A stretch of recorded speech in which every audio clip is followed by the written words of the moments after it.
So, good morning. Thank you all for coming. Okay, I think we're ready to start, if that's okay.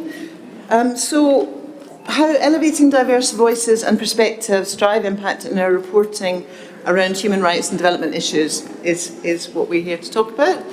Our panel here on my right is Jamie Wilson. He himself has reported from many different parts of the world, including conflict zones, and for the past decade has been the head of international news at The Guardian, based in London.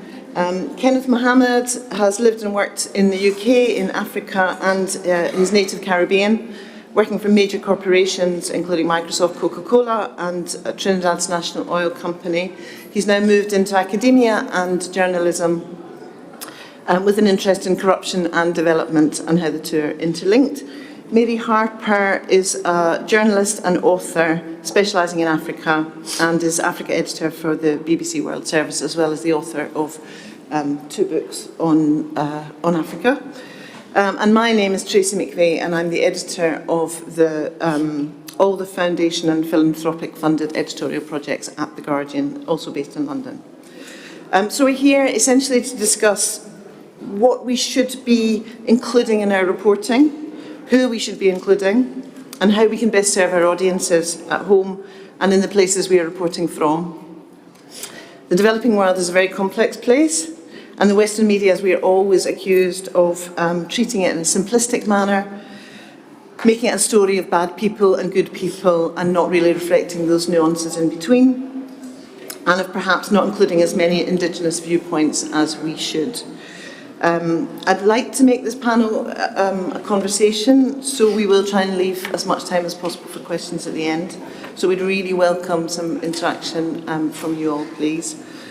Diverse perspective is what we're here to discuss, so please do feel towards the end that questions are very welcome. So first of all, we're going to start with Mary, as the member of our panel with perhaps the most experience herself in reporting from the African continent. So, Mary, have we ignored more diverse voices in the past, perhaps with a view to keeping the story that we want to tell to a Western audience less complicated? Absolutely, yes. And when I think about my career as a BBC journalist, which has been for a very long time, pretty much 30 years. I first started working for a programme called Focus on Africa that was only broadcast to Africa. Most of the staff were from the continent or who had a very, very close relationship with it. And that programme, we definitely did include most of the reporters on the ground were from the country that they were reporting from, and we did report very nuanced, detailed news about Africa to an African audience, and it was required listening by lots of people on the continent. But as my career has developed through the BBC, I now report on Africa for an African audience, a global audience, and a domestic British audience. And the closer you get to the domestic audience, the more simplistic, and I would actually use the word not just unfair, but almost dishonest the coverage of Africa becomes. So once you get to the domestic audience, really the stories they want about Africa are the ones that fit into these stereotypes, which we all know them so well: famine, war, disease, and in the case of Somalia, pirates as well for a while. And it got to the point where I actually quite often refused to do the stories that I'm asked to do by domestic BBC, because I'm just like, this is such an unfair way of covering the continent. And I'll just give one quick example before I end. In Mogadishu, in Somalia, there's a spot where, when there was more active fighting in the city, there's a spot where a journalist can stand, and depending on where the camera is pointing, in that very same spot, you can either get the journalist with lots and lots of displaced people living in the most horrific conditions in basically little structures they've made out of old plastic sheeting. So you get the sort of starving people thing. If the camera was in another direction, you would get the the fighting going on. And then in another direction, there was like this extraordinary images of a city shattered by 30 years of conflict. But yet, if that journalist had just moved a little bit and gone a little bit further, they would have seen all sorts of other things going on in Somalia. But it's like, because that's the story they're expected to tell, they're blinded to everything else that's going on.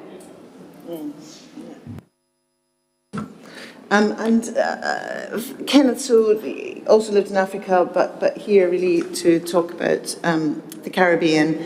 I mean, how do you think the global north, the Western media, writes about and actually understands the region? What are we missing? I think I have to endorse what Mary has said.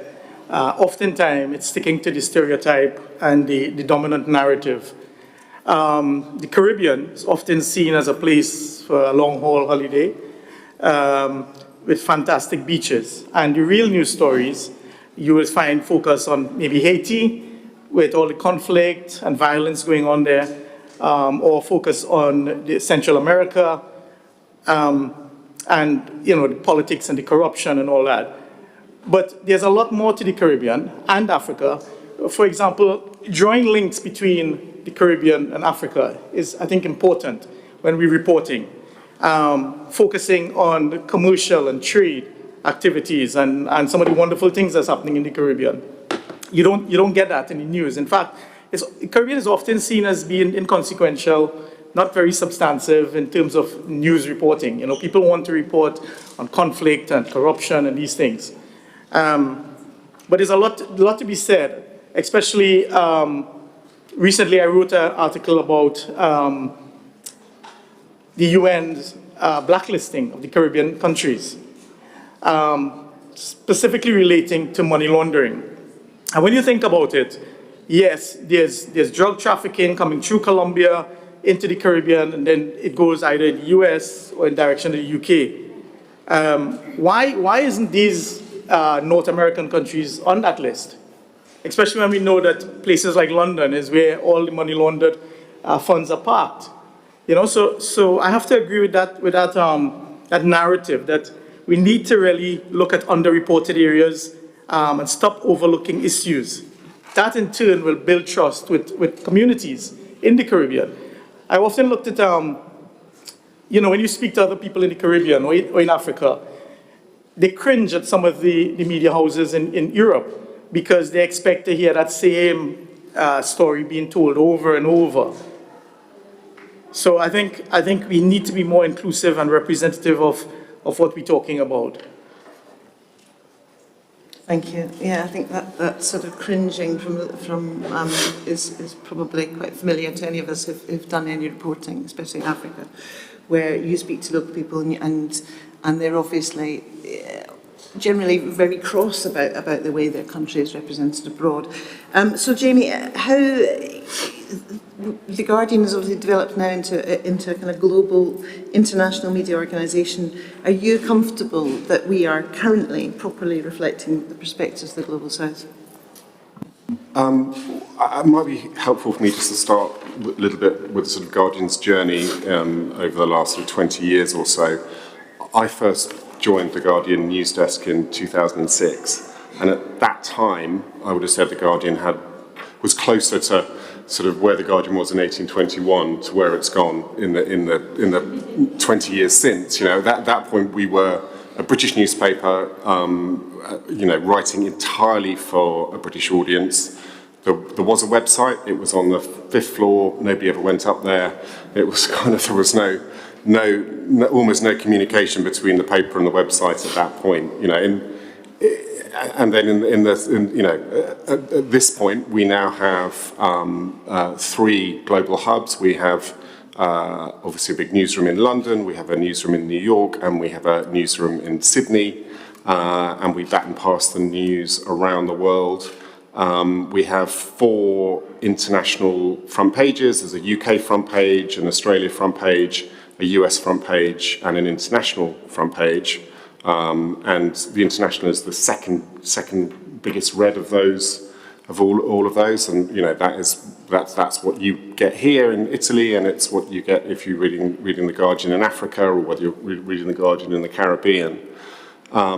And so I think we have definitely had to learn to write for a very different audience to the one we were writing for in 2006. And that audience is, what we write now has to be able to be read everywhere, basically, because we're writing for so many different audiences that our coverage really has to be able to be read everywhere where you can get The Guardian. Are we doing enough in terms of diverse voices? Of course we can do more, and we should do more, and we need to do more, and it's certainly something that we talk about a lot. And Tracy and I talk about a lot. Tracy is the editor of our global development and sort of philanthropic arms. Do you want me to talk a little bit about kind of how we interact between our... Yep, that'd be great. I mean, so I run the news. So what I do is quite live fire. It involves, obviously a lot of wars, a lot of sort of what's happening on a daily basis. What Tracy runs, and we've set this up, I think about more than a decade ago now, is this sort of philanthropic arm of The Guardian, which allows us to do much deeper dives into the global south, into global health, into those those areas which we weren't really reporting on before, but that's now become incredibly important to us. When we first started this sort of journey, quite a lot of the content coming out of the sort of global development side was a little bit niche. It was a little bit kind of sort of UN press releases, I guess, felt a little bit like that. Since then, we've really changed what the output is from those teams, and it's now very much giving a voice to the global south and to people living there. So that's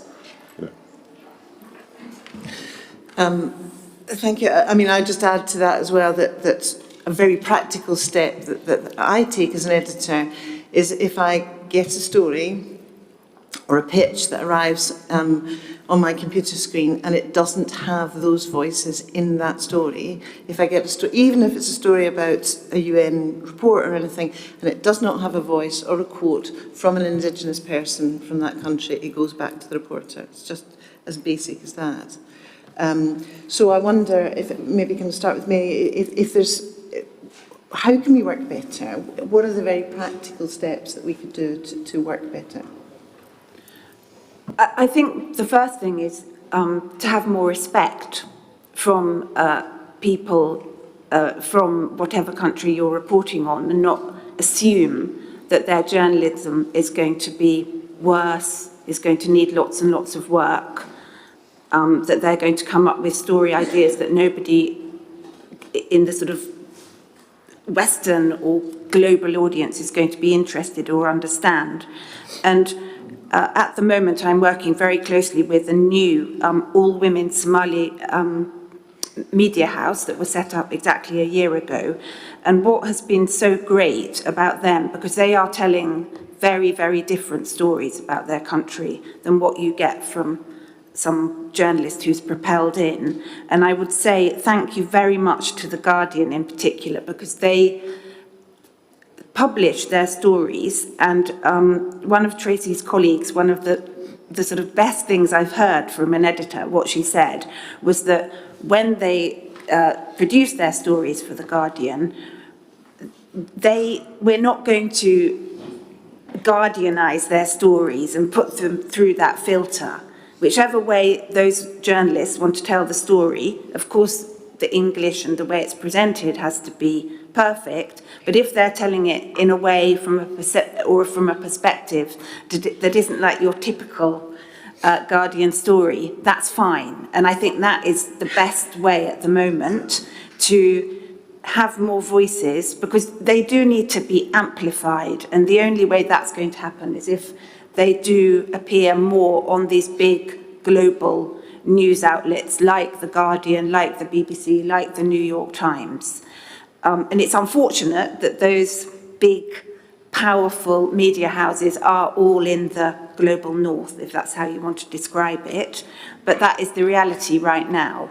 So I think that is an effective way of getting those voices out into the world, is distributing them as widely as you can, at the same time giving those stories the respect and not try to sort of put them through some kind of filter or machine to make them look like any other story.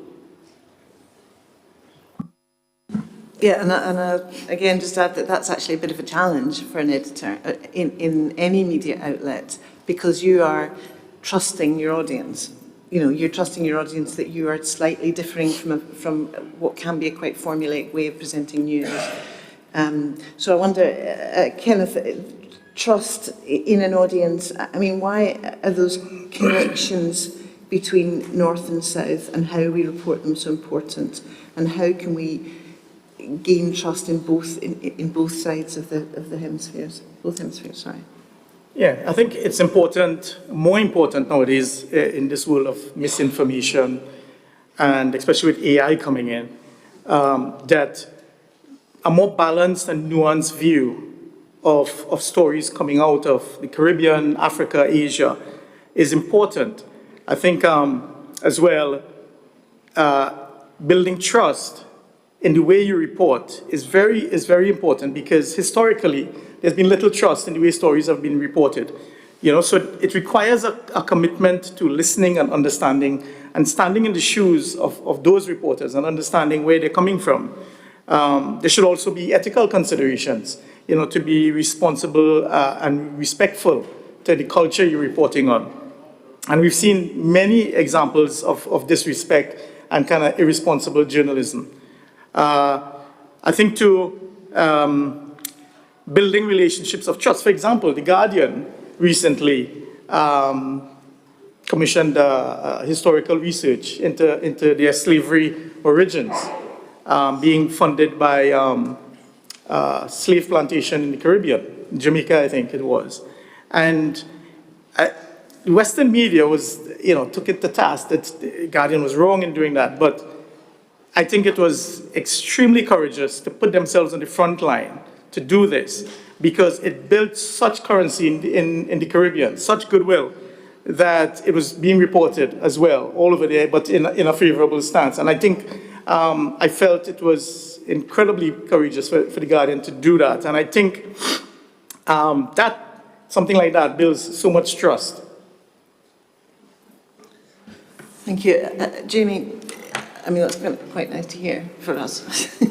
But obviously... I could talk a little bit more about that if you want. I mean, just a little bit more background on that. This is a project that was... it came out of the 2021 was the 200th anniversary of The Guardian, and, you know, kind of the Guardian's sort of origin story previously had been kind of quite heroic. It came out of the Peterloo massacre. It was set up by this man, John Edward Taylor, kind of as a response to this very, very heavy-handed crackdown, and it kind of, you know, took off as a kind of liberal newspaper at that point. But obviously, as we were looking at the anniversary, you know, the Guardian is originally called the Manchester Guardian, and Manchester was a city that was built on the cotton trade, and it doesn't take much when you sort of scratch the surface to realise that the cotton trade was built on the slave trade, so this was a piece of work that was commissioned around about the time of the anniversary by the Scott Trust, which is the independent owners of the Guardian. To have a proper look at how the kind of Guardian came into being, and that piece of work, which was published a couple of months ago now, found that, you know, kind of the sort of 10 backers of the original owner of the Guardian, most of them had links to the slave trade. As a result of that, the Scott Trust has has promised to spend 10 million in restorative justice over the next decade or so to try and make good on some of that. And part of that is going to be putting more journalists into Africa, putting more journalists into the Caribbean, or I shouldn't say putting into, I should say hiring more journalists in those places. So that's one of the things that we're doing kind of going forwards to try and sort of reset that balance somewhat. Thank you. I think the issue of kind of reparations is something that we've been tackling about how we report on as well, because again, that is something that you can't report on unless you have those diverse voices in, because those viewpoints all really matter. I wonder, I mean, I'll open for questions in a wee second, but Kenneth, I wonder if there's anything in particular you wanted to sort of say about the way Western media have been looking at reparations and our understanding of them, and whether there's a real disconnect between how that subject is seen in the Caribbean. Yeah, I think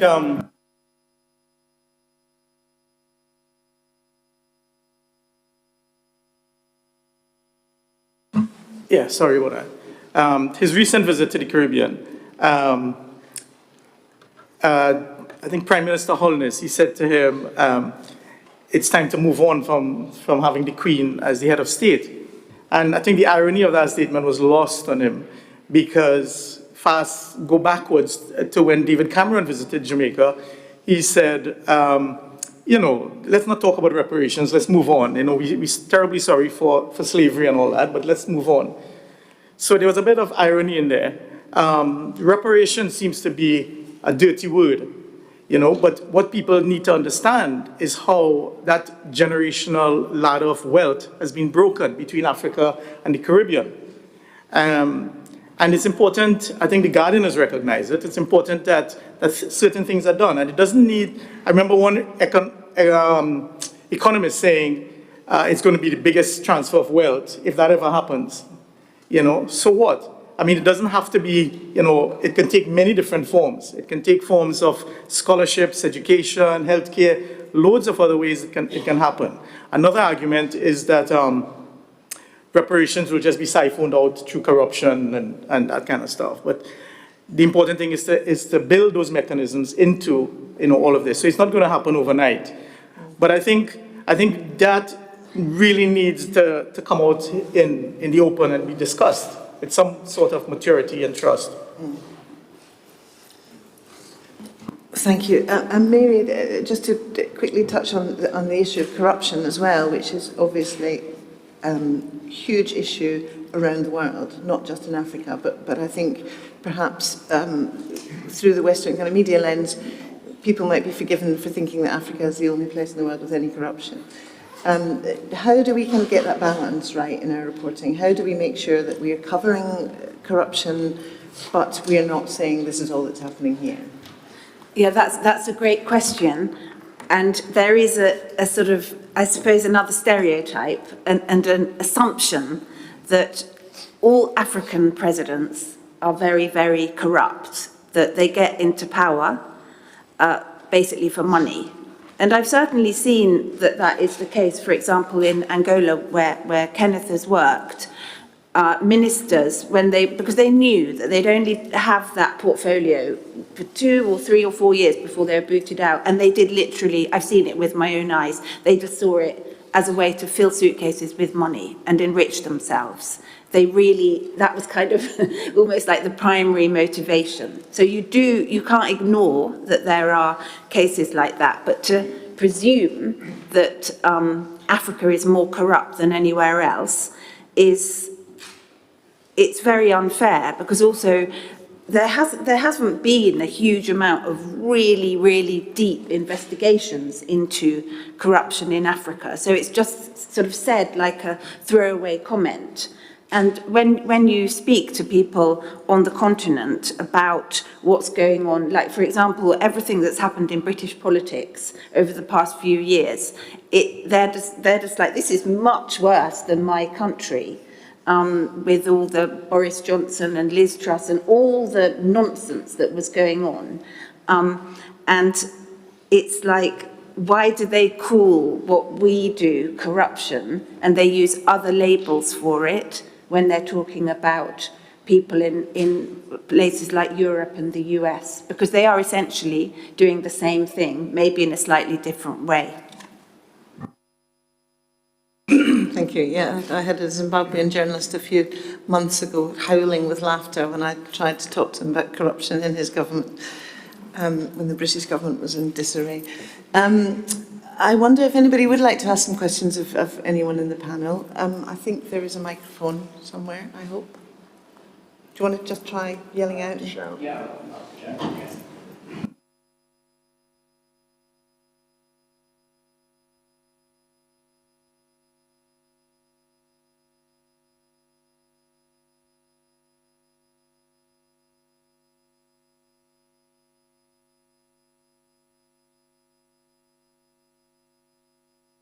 On this, I normally work in China, where I've been for the past 3 years, and the situation there for journalists and harboring and encouraging diversity is a lot more difficult for numerous political reasons. And for me, coverage seems to be so intertwined now with geopolitics that it's very hard to really represent people in the way that they would want to be represented. I just wonder how your separate institutions deal with trying to balance encouraging diversity and representing people's viewpoints, but also, sorry, hold on. I'm trying to remember how I was phrasing this. But also trying to not lean into oversimplified stereotypes of a country which you're meant to be documenting as a supposed enemy. I'm sorry, Jamie, I'm going to throw it onto you. I mean, China is a fantastic example, actually. You know, we haven't touched on that, but obviously an incredibly difficult place to report. And Jamie can maybe talk about the problems we've had in reporting from there. Yeah, the first problem is getting a visa for us. That's been incredibly, you know, the sort of, we haven't had a staff reporter in China since before COVID now. That's right, yeah. But unfortunately, you know, I'm very much hoping that we will have a full-time Amy Hawkins, who's our China correspondent. She's currently in London. I'm very much hoping that she'll be getting a visa soon, but it's no guarantee. Yeah, since COVID, they really shut the door in terms of, and it, you know, what we've seen increasingly in China, and I have to say now, unfortunately, in Russia, is a real hostility to Western media organisations and allowing us to report in any way on the ground. Even people who, even organisations that do have correspondents there find it incredibly difficult to report. People are very fearful of speaking to them as well, which makes it incredibly difficult. So it's a really difficult place to report from at the moment. You know, Amy is, you know, her parents are Chinese, so she speaks the language. She spent a lot of time in China, which can be, I think, you know, obviously now it makes a big difference because it's very difficult to find fixers to work with there because, again, they're very fearful of working with correspondents. No. Yeah, because obviously that fear is huge, is a huge part of trying to include diverse voices in our reporting as well. And that's something we haven't actually talked about, but of course risk to individuals who you're talking to in places like China and now in Russia, you know, that risk is something that has to be considered on a story-by-story basis, of course. Hi. Hello. Hi. I was what you were saying, Mary, about this idea of stories going through a filter to make them kind of more palatable for a domestic audience in the UK or in the US or international whatever. But I'm curious for your perspective, Jamie, running kind of the daily news grind and the front pages. How do you kind of square that, like clicks and all of that, with being true to the stories of the people that we want to represent? Well, as I kind of said, we kind of have two streams at The Guardian. We have the news, which is what I do, and then we also have our global development site and our philanthropic arm, which does allow us to have a much deeper dive. Clicks is a tricky one. We're not all about clicks. People think all news organisations are now. That isn't the case. Obviously, traffic is important to us. We want our journalism to be read as far and wide as we possibly can. So of course we measure our metrics, but we don't commission by clicks. So we don't commission just because one story is done well or one story is done really badly. That doesn't mean to say that going forwards we won't commission a similar story, or we would commission all. We'll just commission the stories that are getting clicks. That's not how we work at The Guardian. I know some other news organisations probably do work like that. That's not what we do. So.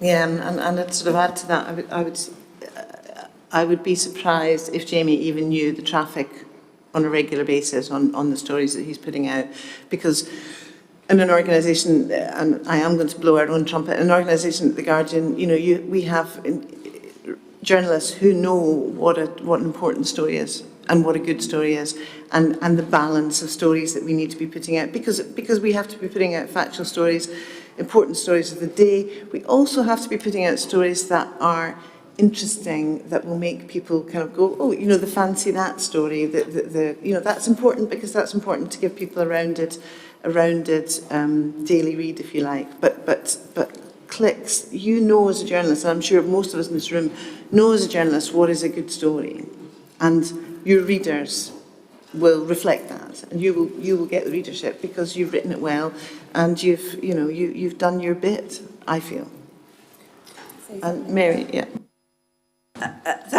When I heard you saying that Jamie doesn't know his traffic, that was really refreshing for me to hear, because at the BBC, when I do a story for BBC Online, I'm not sort of informed, or nobody really reacts internally to whether it was an interesting story. They're like, oh, Mary, your story got this many thousand clicks. And that is like a successful story. That's how things are measured. And also in terms of if it's read for 1 minute and 9 seconds, that means they've read it to the end. And that seems to be a big measure now of the success of stories. And I find it very uncomfortable, especially when the BBC is supposed to be a public service broadcaster, that I kind of feel it doesn't matter if a story gets 1/10 of the clicks. If it's an important story that should be reported, and it's very unfortunate that it seems to be driven by the clicks rather than good journalism.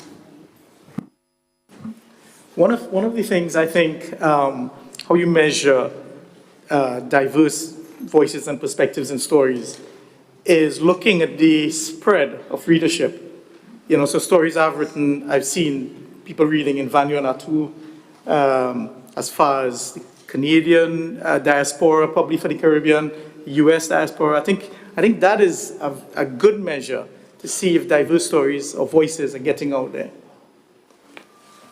Yeah, I think that's a good point. I mean, we do have internal metrics at The Guardian, of course we do, but I like to think we use them a wee bit more to exactly as Kenneth says, where the stories go, what are people more interested in than other things? That, I hope, that's the aim. Anybody else? Can you hear me? Is this on? Can you hear me? Okay. Hi, thanks so much to the panel. This was a really great discussion today. I'd love to hear just maybe 1 or 2 stories that you're particularly proud of, where you felt like you got those diverse voices correct, or that you were really proud of the representation that was in them? Tracy, I'll defer to you on who should answer that question, but I'd love to just know some of those stories that you resonate with you. Thank you. I know the moderator, I seem to be talking, but I mean, what I've just done with my department is I've put out a newsletter, a monthly newsletter called Her Stage, which is entirely voices from the Global South. I just turned down a photographer from Turkey. I mean, it's stories of women from the Global South by women from the Global South. It's photography by women from the Global South. So it's entirely kind of theirs. And I would like to move to a point where it can be guest edited as well. It's only just started, so we're not there yet. But I'd like to get to a point where it's guest edited. But a lot of the stuff we do in Global Dev we did a trip to Somalia last year. Every single voice in the piece was a Somalian resident, didn't use any of the... And the NGOs who are on the ground are not happy about that. They would quite like to be, as Mary knows, to have their voices in there for their donors and all the rest of it. But I think we have to draw a line, and we have to make sure that we're doing that as best we can. And as Mary said, collaboration as well is something we really are starting to think a lot more about, collaborating with Indigenous media houses in country. Is there anything you'd like to add? Yeah, Kenneth. I'd like to add to that. I think one story that resonates with me was the way The Guardian reported on the Windrush scandal. And if you live in the UK, you'll understand it was this whole movement where Caribbean immigrants had come, I think in the late 60s or 50s, and were now being subjected to producing documents for them to stay, and some were being deported.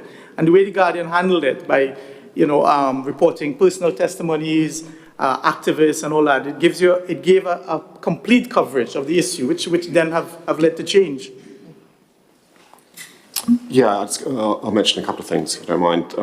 First, I'd like to talk about the Pacific Project, which is something that we set up in 2019. This is predominantly run out of our Australian office, and it's the idea of it was to very much give build a network of Indigenous journalists across the Pacific, which is an incredibly underreported region.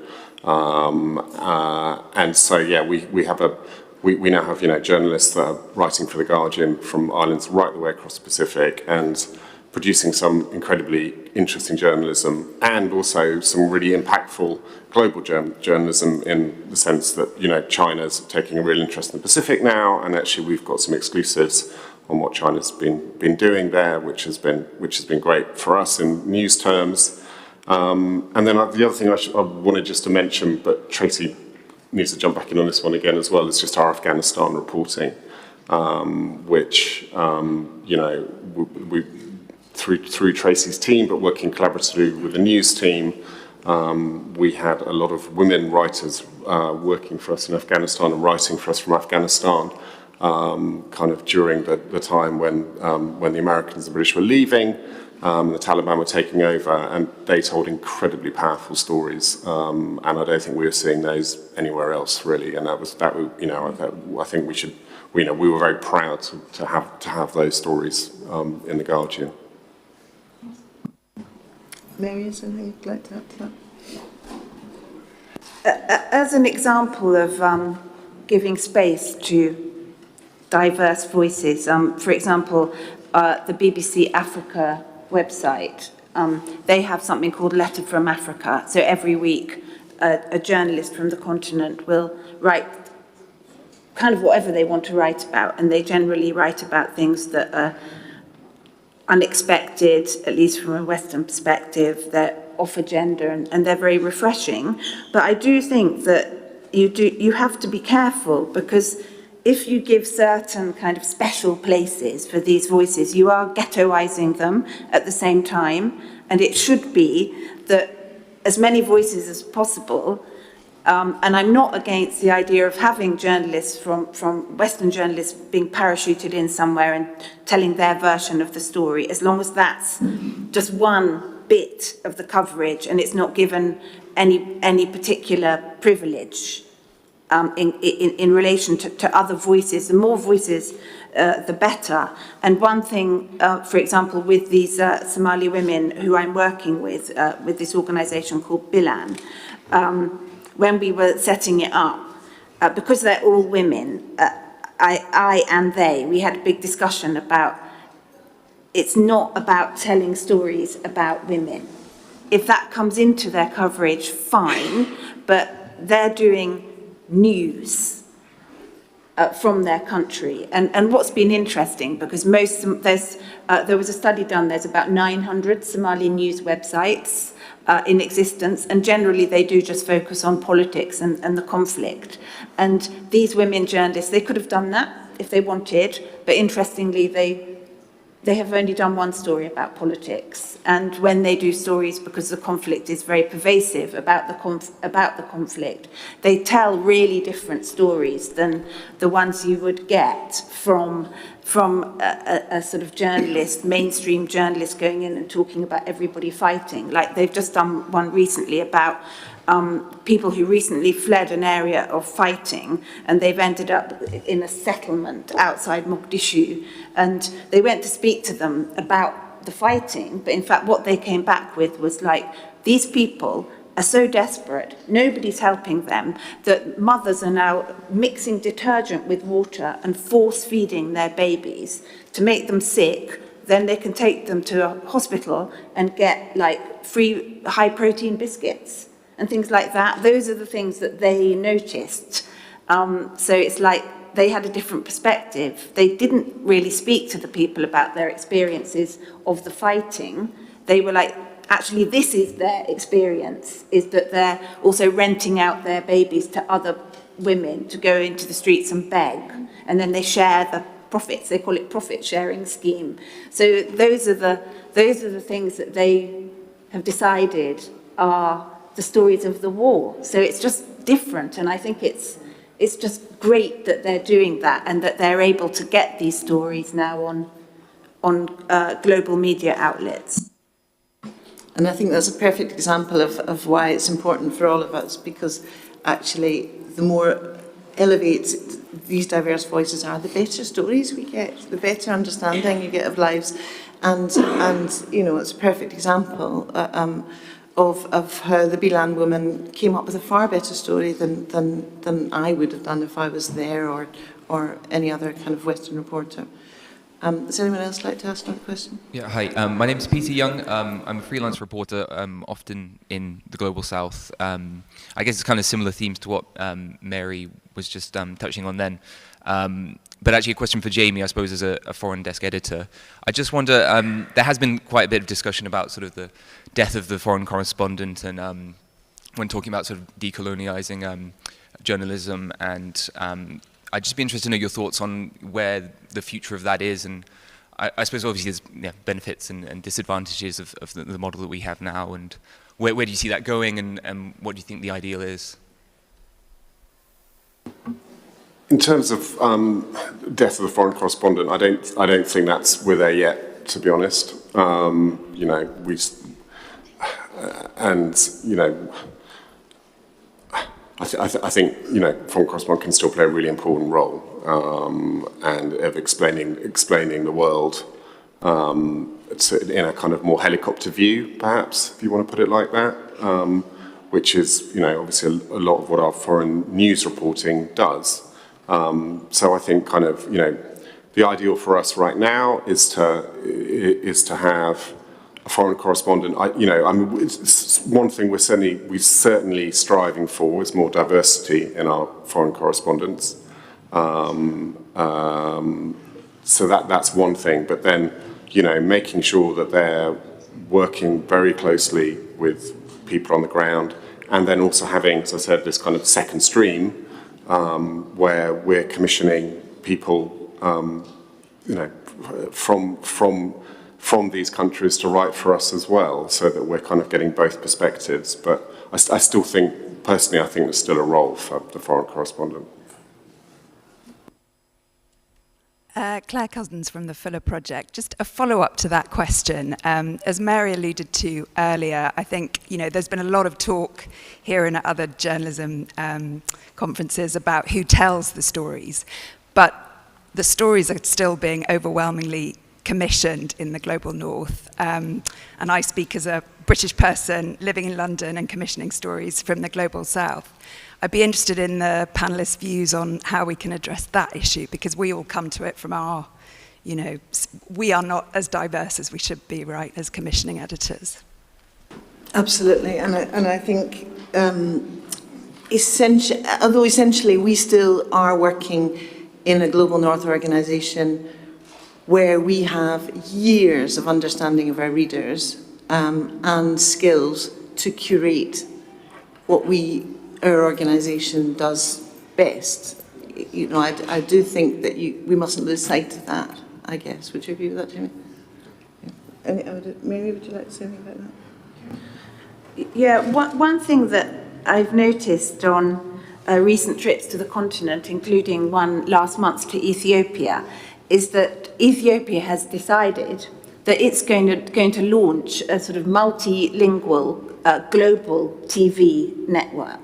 And they're starting off doing it in English, Arabic, and then they want to go into French and Kiswahili.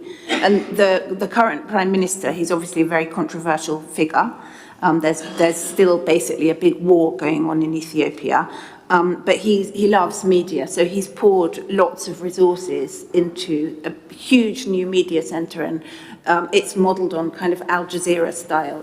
I went and visited it, and I mean, if those resources keep coming in and this is launched, that would just be a very interesting and important. I mean, even though Ethiopia is very repressive towards media, so it's not going to be very adventurous in its coverage. At least it's going to be doing that. I think it'll be really, really interesting. And also, in recent months, the BBC has lost a lot of its top reporters in Africa to the Turkish media, Turkish for Africa. They're going very big. I mean, they're obviously very involved in the continent, but it's interesting that is happening, that you are beginning to see some media outlets saying, no, we're gonna be global as well. And it's tiny steps, but it looks like that kind of thing is happening. And I'm really fascinated to see, especially with the Ethiopian one, how they start reporting the world in these different languages. Oh, have we got any other questions? I've lost sight of where the microphone's gone.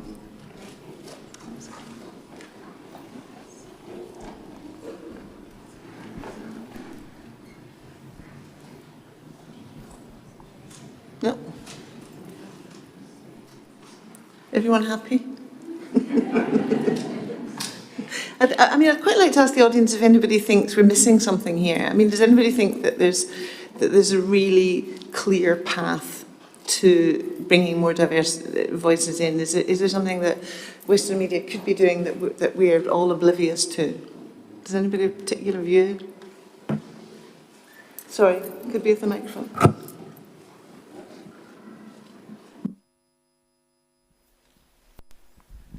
Hi.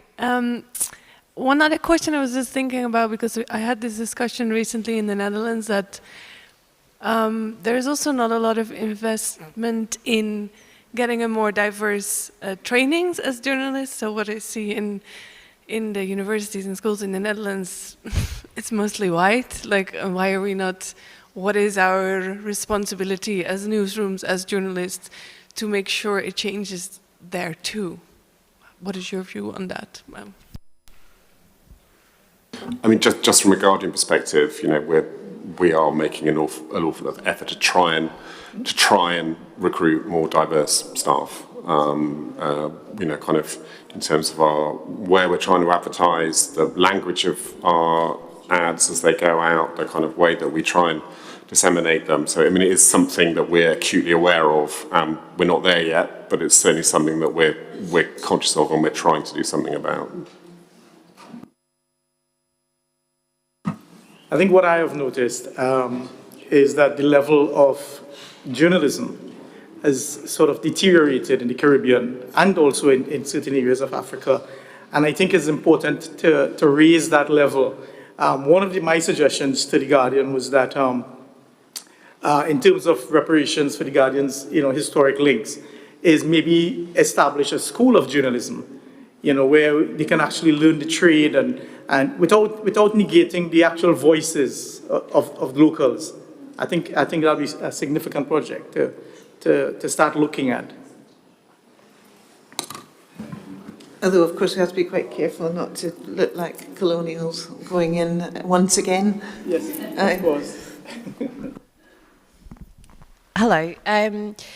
I think one angle that I'd be interested to hear about if you have experience in is also in diversifying the voices, the people who are at the table, in that it's not just the journalists. Like there's a kind of journalism that will always require a reporter looking for facts and writing up a story. There's also a lot of innovation in journalism around thinking of media as convening communities and seeding the table, and so in the mic to people who are not journalists, that's also a way of diversifying and bringing other voices to the table, is accepting that the journalists is maybe more in the background, and that the communities that we're serving and writing for take the center stage. I wonder if you have experience in that. But are you not doing away with the role of the journalist then? No, not at all. It's just one of the many things that we do when we innovate in formats, and it's just as conveners of communities and kind of helping bring people together and giving them the platform. At The Guardian we do that quite a lot. We have a kind of community team, they're called, and they do an awful lot of call-outs on particular stories. We've got one running on Sudan at the moment, asking people affected by what's going on there to let us know and talk to us. And that quite often the team that runs that, it ends up becoming a two-way conversation. So they may get a really interesting story in from somebody. They'll then try and either reach them by phone or speak to them, or just continue by email or WhatsApp or whatever, and just kind of try and build a story around that. So it's something I think we are trying to do, and we have had some really impactful stories as a result of that.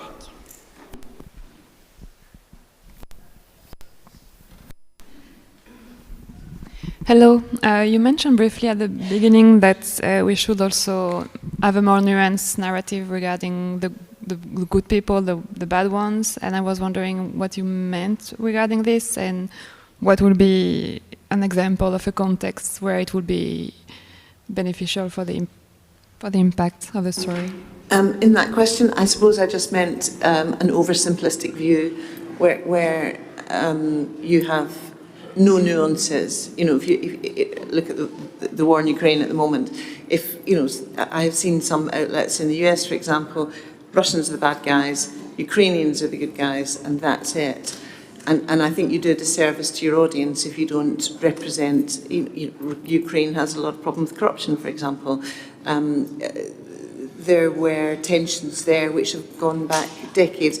If we don't share that context with the reader, then we do them a disservice. I think that's what I was getting at with the question. Does anybody else want, Mary? Yeah, I'd just like to say something about the former comment about convening voices. I think as a broadcaster, the BBC is a very good platform or outlet to do that, and it does a lot of that, because I think it's easier to kind of convene lots of different voices when people are talking rather than you trying to write it all down. But I would also say that I think that the role of the journalist has become even more important in these days of having these citizen journalists or everybody piling in on social media with their version of what's going on in the world, because the journalist's job is to filter all those voices and to kind of amass them, and with their professionalism and experience and the time they have to then check and to check again and to condense all those voices as best they can into something that is more balanced, accurate, etc. So some people say, oh, there shouldn't be journalists anymore because everybody can be a journalist. But that gives rise to all sorts, I mean, we all know what it gives rise to. So I feel that we do very much need journalists more than ever, even though they should work in a different way. Thank you so much. I think, have we got time for one last question? Are we done? No, we haven't. We're done. Okay. Thank you all. Thank you so much. And I was going to thank everybody individually, but yeah, I won't. All right. Thank you.